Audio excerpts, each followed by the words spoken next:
shop. He and I have collected together.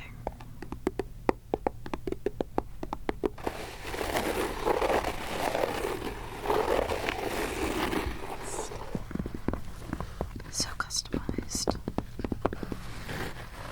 Really turning something utilitarian into a real work of art.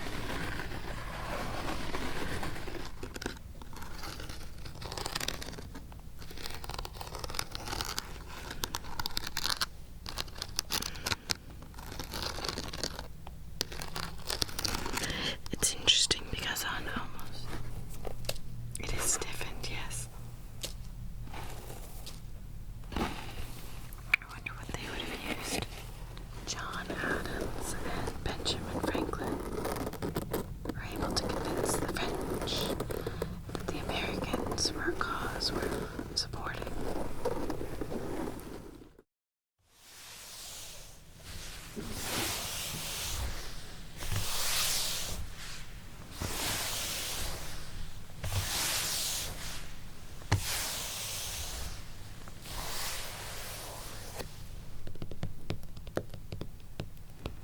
Hi again. Welcome back. I'm so glad you're here. I remembered that you had liked so many of the hats I showed you last time, so I hope it's okay with you. I pulled some more 18th century hats. Oh good, I'm so glad. How have you been?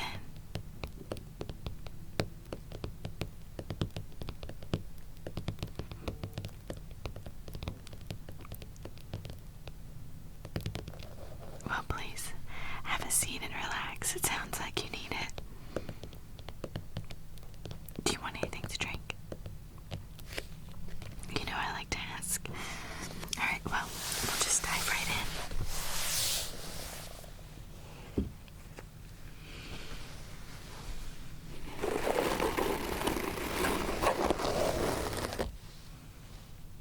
Isn't it beautiful?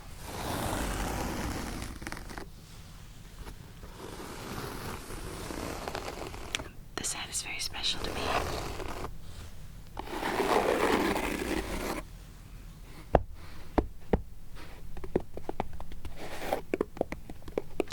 It is a British sergeant's cocked hat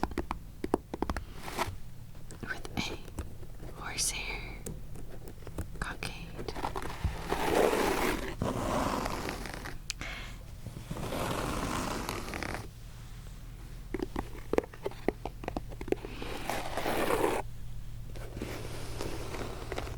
Yes, it is made out of wool.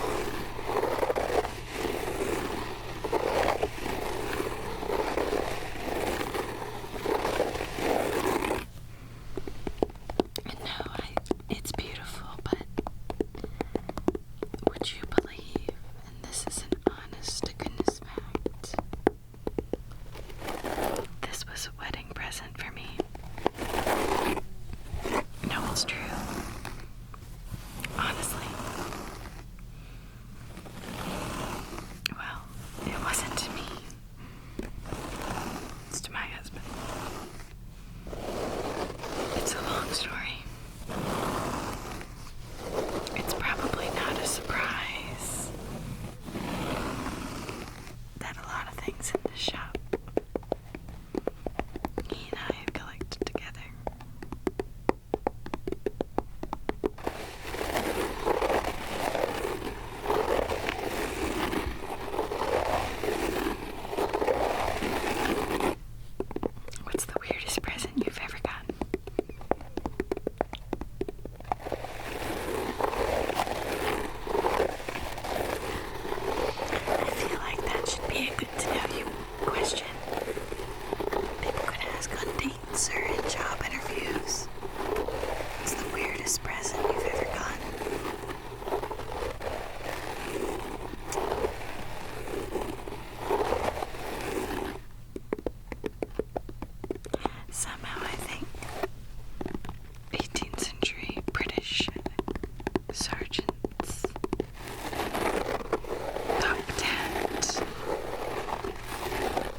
inspire conversation.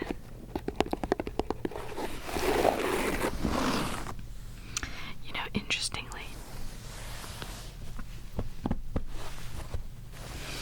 this part of the cap right here would wear out over time. It's not as stiff as the crown.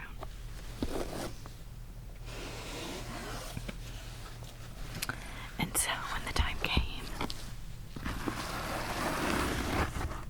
it could be turned into this Burgoyne cap.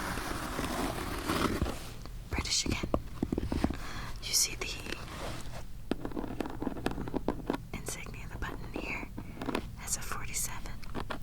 Yes, this is indicative of the 47th Regiment. British, yes. And then here we can see it has a horsehair edition.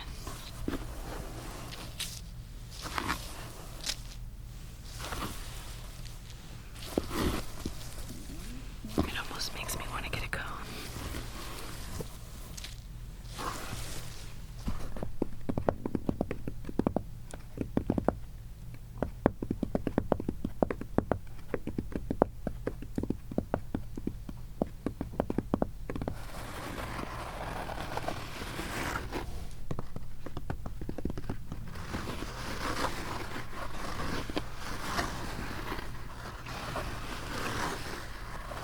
So much these days in modern military, everything is uniform, but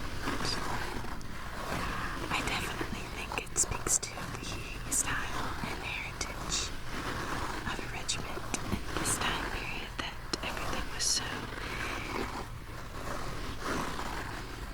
yes, so individualized, so stylized, so customized.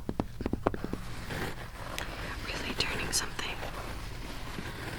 utilitarian into a real work of art. I guess there's something to be learned from that. We have to find beauty where we can, don't we?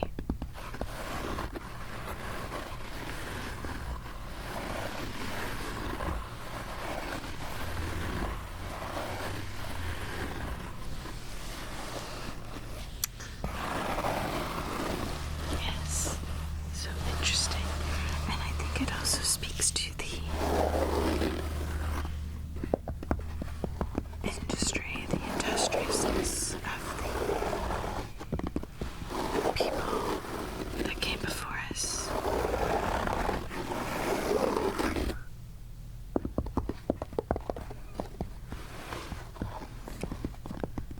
Use it up, make it do. Do without. What's that saying go?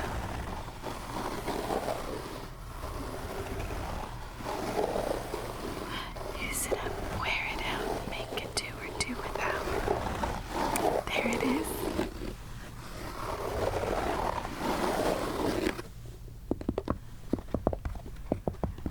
There's a certain resiliency to using objects over and over. Well, shall we look at some others? Great. Just put these aside.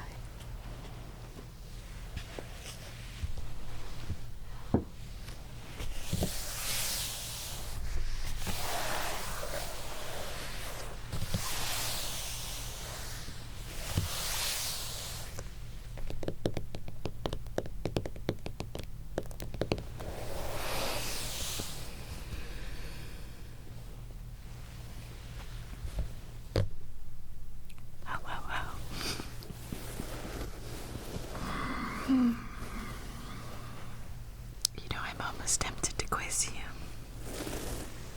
It's the teacher in me. You did know I used to be a teacher. Yes. I used to work in museums. And I used to be a teacher. Interesting life. But I almost want to quiz you and ask you, take a guess on the geography. Something tells me it's not the desert.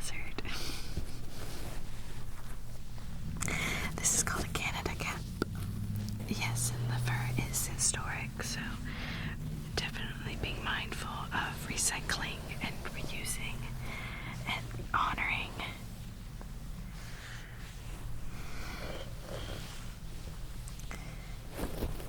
Yes, no, it's just fascinating to look at, and again, it just speaks to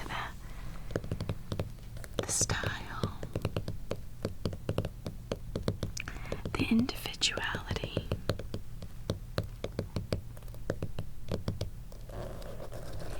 of the people that came before us.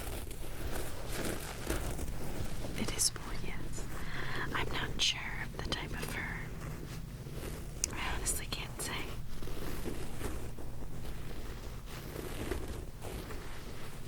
I can't tell you, it's incredibly soft. Incredibly soft.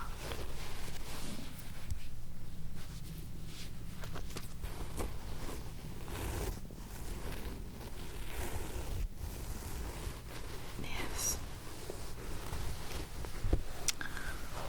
Of course, the red wool speaks to the British side. Yes, and they were still in control of Canada at that point. Kind of like to think of Canada as the good child. United States, the rebellious team. We've looked at a lot of British. Would you like to see American?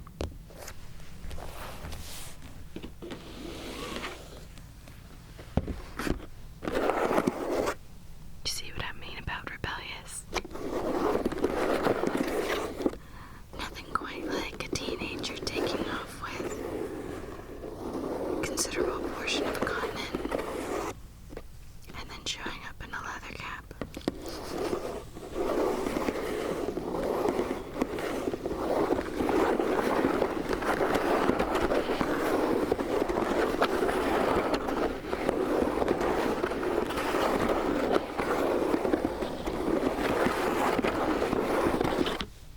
This is a ranger's cap.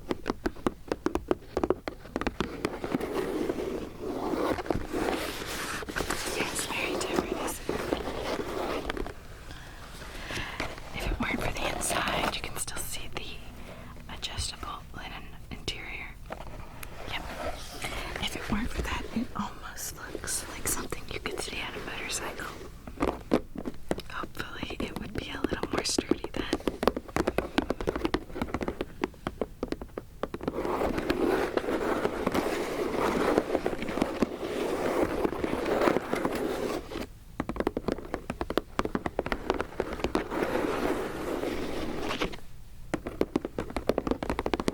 I wonder if there is the lack of adornment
version.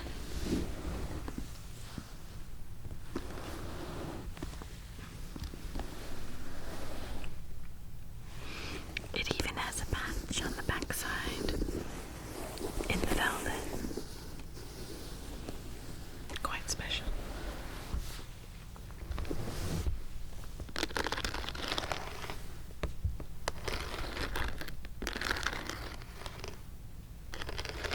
Here we have a Grenadier's cap, also known as bearskin, and yes,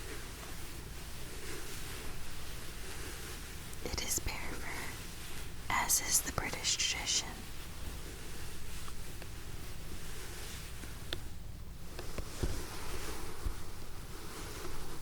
Again, it speaks to the Empire when a unit of soldiers show up wearing bear. It's hard to miss that sort of symbolism. Let's take a look at this. Alright, so here we see the symbolism of the English or British crown with the lion. We see the George R for George Rex. This, of course, is to honor King George III, who was king at the time of the American Revolution.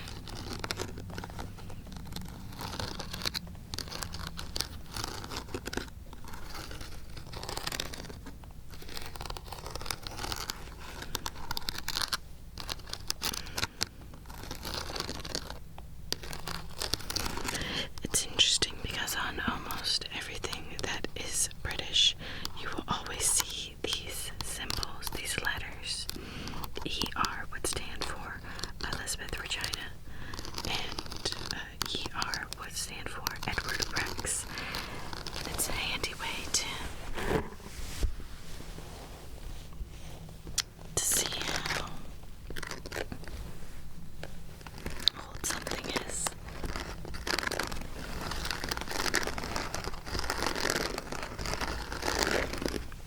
And correct me if I'm wrong,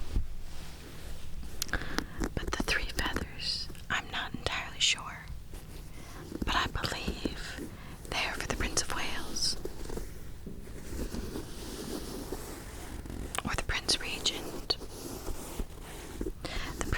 I say the Prince Regent because in his later years, unfortunately, King George III does quite go insane. I can't remember why. What I'm thinking of is Ben Franklin. Yeah, I'm not quite sure why, but so his son, the Prince, was still technically the Prince, but he was given the title of Prince Regent as he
also have that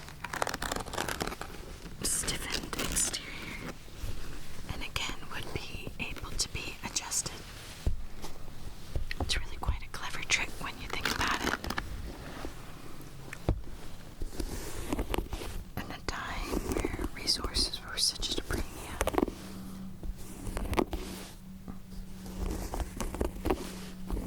making something that you could sell.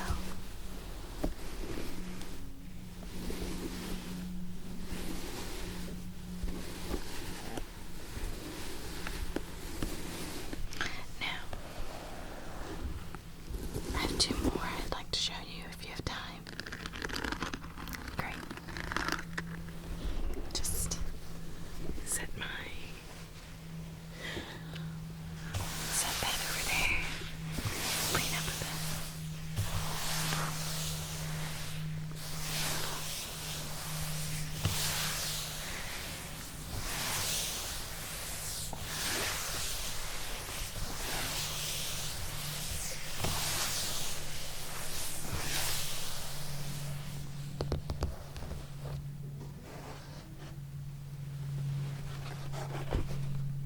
Different, isn't it?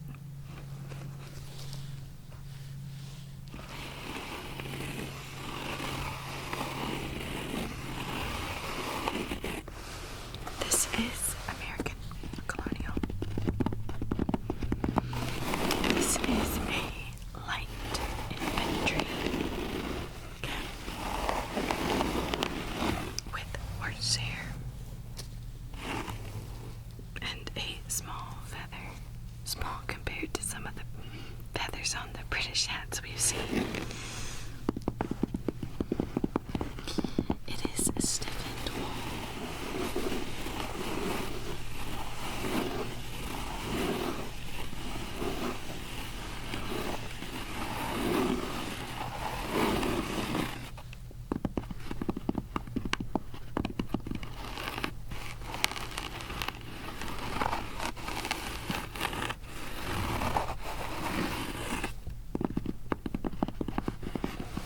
Such an interesting piece to look at, isn't it?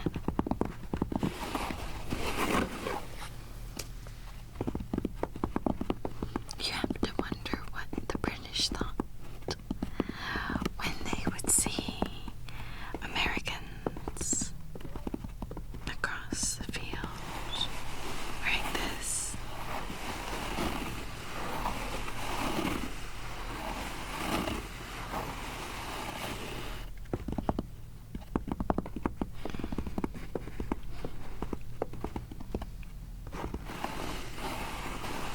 I have to wonder if they were intimidated or concerned, confused maybe.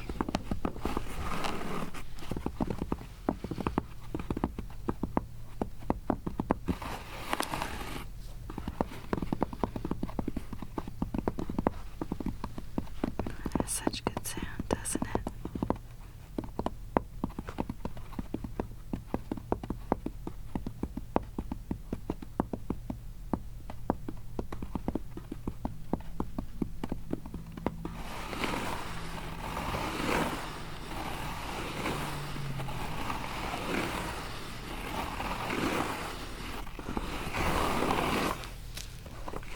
Let's look inside. Very plain. Just a few stitches to fold up the brim and attach the horsehair.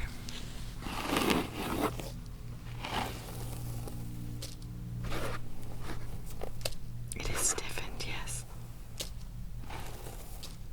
I wonder what they would have used. Can't imagine it's hairspray. Yes, that's the thing about these pieces. It's from a military history standpoint. There's so many stories. But as pieces from a construction standpoint, there's so much to admire. so much to wonder. How do you take a piece of wool felt and turn it into a hat as stiff as this one?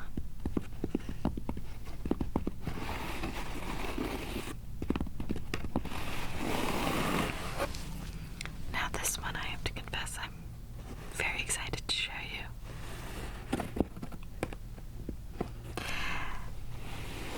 The light infantry would be led by an officer, and perhaps the most famous is Alexander Hamilton. Have you heard of him?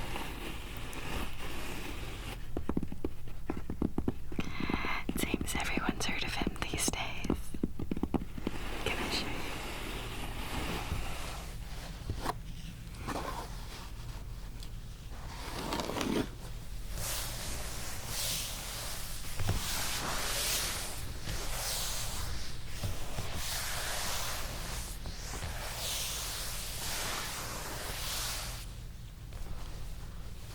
Right there. Don't want it messy.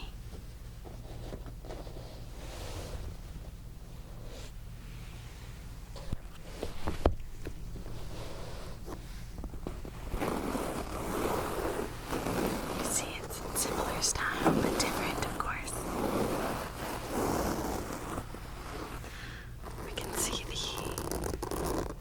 silver gilt braid wording around it, as well as the cockade here. You might be interested to know that the Americans' cockades were black.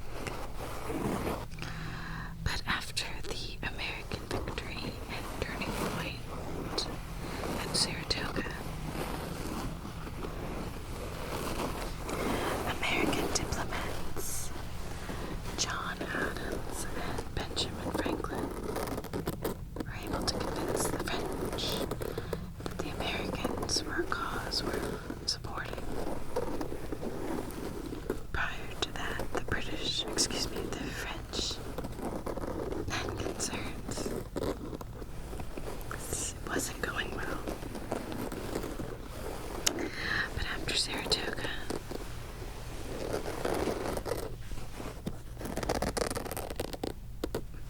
the French joined in.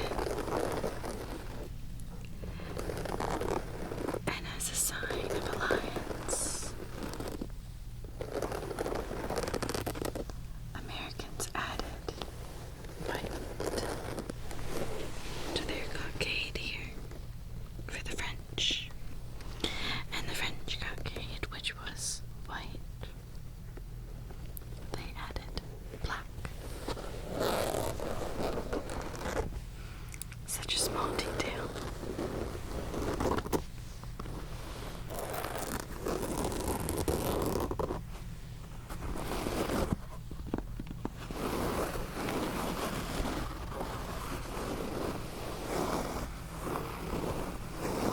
You can see the comparison between the two. This hat almost wants to stand up straighter in this one's presence.